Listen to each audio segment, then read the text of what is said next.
discussion, and we are excited to welcome and introduce Curtis Johnson, who is going to be joining us the first Wednesday of every month, and his close personal friend and professional mixed martial artist, Jaime Medina, and we are going to talk some MMA, UFC. I know what it is, but I don't know a lot about it, so we wanted to ask these guys some questions. Jake's got some questions for him, and we're just going to hop right into it. We just want to ask you guys some questions, and Jake, you want to go ahead and get it started?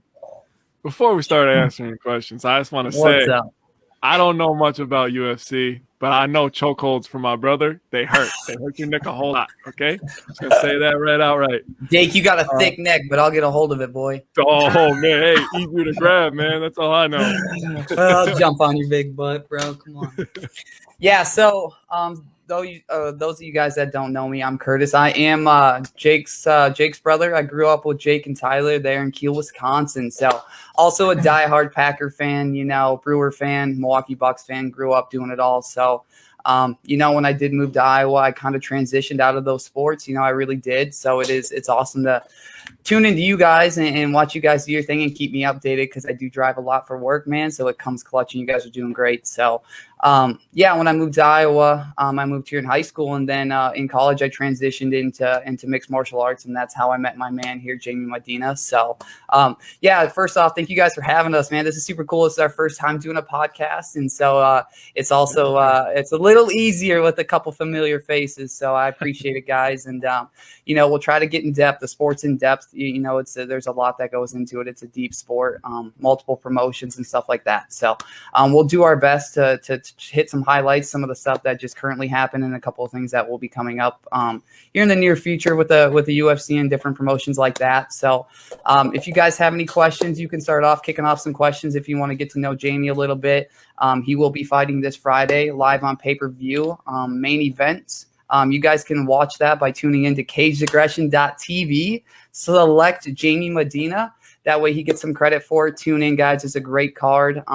Cage Aggression's been around for about 10, 11 years now. Through the pandemic, Mike Goodwin has been amazing. That is the promoter. So a lot of these states shut down in the last year, 2 years or so, and fighters needed a place to fight.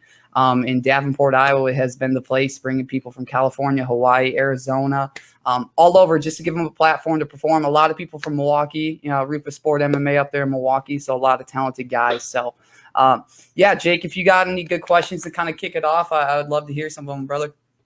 Well, you already answered the first one when you fell in love with MMA. What I do. So my next one this is for both of you, actually, because we want to hear Jamie's thoughts too. That's the fighter. That's the man right there. By the way, seeing you with your shirt off, absolutely shredded. You terrify me. You terrify the hell out of me, man. So what I was going to ask you is, what's your go-to move in a match? What's your favorite move to put on somebody where you're like, oh, yeah, he is my victim now? All right. That's you, brother. Go-to move? Really, man, I'm known for my kicks, man. I like to kick. I can box and I can throw hands, but I'm mainly known for my kicks. So whether it's kicking you in the face, kicking you in the leg, it's kicking. That's my move. Kicking in the face. I like that. That's what it is. Yeah. Yes, I've been on the receiving end a few times, man, and that's I took a role to move into be Jamie's manager as well. I know him very, very well for a very long time, and being on the receiving end of some of those shots gives you a lot of confidence real quick in a man. So yes, I've been and he is the reason I got good in the sport. I haven't fought for a long time, but I did go 2-0, and it's just like you guys when you're growing up playing basketball, playing football. You wanted to practice with the best. That's the only way you got better, and so I give him a lot of credit to that. And yes, the man is a kicker. One of the best kickers in the world is Edson Barboza. He's a longtime UFC veteran. I compare him a lot to Edson Barboza. Those kicks come fast and they're snappy, and his legs are like razor blades, man. So when you get hit, it hurts. So that's most definitely his style. He's a scrappy fighter. If you get on the ground with him, good luck. Have fun, man. He's a savage down there. If you want to stand up with him, good luck, man. So I have a lot of confidence in him, and we got a great matchup on Friday. So I'm looking forward to it, guys. Oh, yeah. Well, I suppose that kind of answers the question that I had for Jaime. I was going to ask if he preferred to fight on his feet or take it to the ground. But I'll still throw that question to you. Yeah, well, I'll tell you what. I am a stand-up fighter, but my ground game is kind of underrated. I think most people that do fight me, they tend to to want to take me down, but I mean, bring it, because I mean, I think I can submit really anybody. I think I'm strong on the ground than I was a few years ago. You know, it's just nonstop getting better, and that's just what MMA is, getting better every single day. Yep. You know, put the work in. 100%. You got to be well diverse. You know, that's, if you look at just boxing, you know, you're working your head movement, you're working your hands, your combinations, your feints, you know, and it's easy for like a Jake Paul, a Logan Paul to talk that, but you will never see them in an octagon because it takes years. It takes, 15 years. Jamie's probably been doing this. Taekwondo started that about 2-3 years old. And so you have to evolve in all levels of the sport to be successful. Otherwise there's going to be that somebody that knocks you off the block right before you're about to break through. And so, yes, known as a kicker and a striker, a hell of a striker, but has been evolving, working with a great team out in Phoenix, working his ground game with some of the best in the world. So he's doing the right thing. He's filling the holes in the game, and I'm excited to see him. Once again, you guys can tune in, cageaggression.tv, select Jaime Medina for the pay-per-view, guys, main event. So it's going to be exciting, guys. I'm super, super excited for that one. So, Curtis, I'm getting you a shirt with a plug on it because you are the major plug. Let's go. I'm here, bro. Let's go.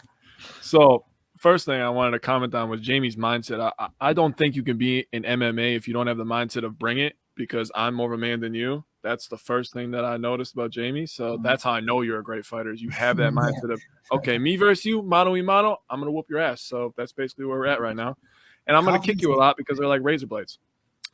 So just as much mental as it is physical, guys. 100% mental, just as much as it is physical. So that's what every sport, man.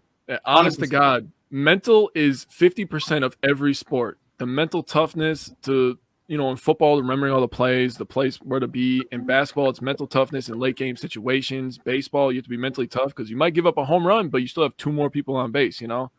So, I mean, same thing with MMA. Mental toughness is like the major key in every sport. It's 50% of it. 100%. Man. I mean, you could be in the best shape, work out 5 hours a day. If you're mentally right and you're not confident going in there, you might. It's not. Yeah, you might. Don't even show up. I agree. Right. Bad things can happen. Bad things can happen. You don't play fighting. It's not a game. Yeah, I agree.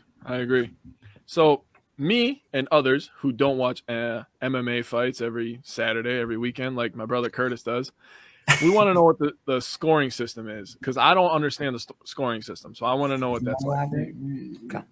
Scoring system. So you can win by knockout or submission, TKO. So TKO is a technical knockout. So that is it. Maybe if you put a right hand on someone, you put them on their butt, you got on top of them, you rained elbows, and the ref pulled you off. That's a technical knockout. A knockout, obviously, we all know. Kimura Usman, Jorge Masvidal, that was a couple weekends ago. That is a knockout. That is somebody being totally unconscious from one shot. And so, and then there's submissions. It's the ground game, rear naked chokes. Jake, you know all about that, brother. So with, being submissions and winning that way as well, you have to be so diverse to the sport, because if somebody's a black belt in jiu-jitsu, Brazilian jiu-jitsu to say, and get you on the ground, you're like a fish out of water, and you don't want that. And so those are the big ways. And then when it comes down to going to decision, you never really want to go to decision because that's out of your hands. Sometimes it goes one way and you thought it should have went another way. Decision is really cage control.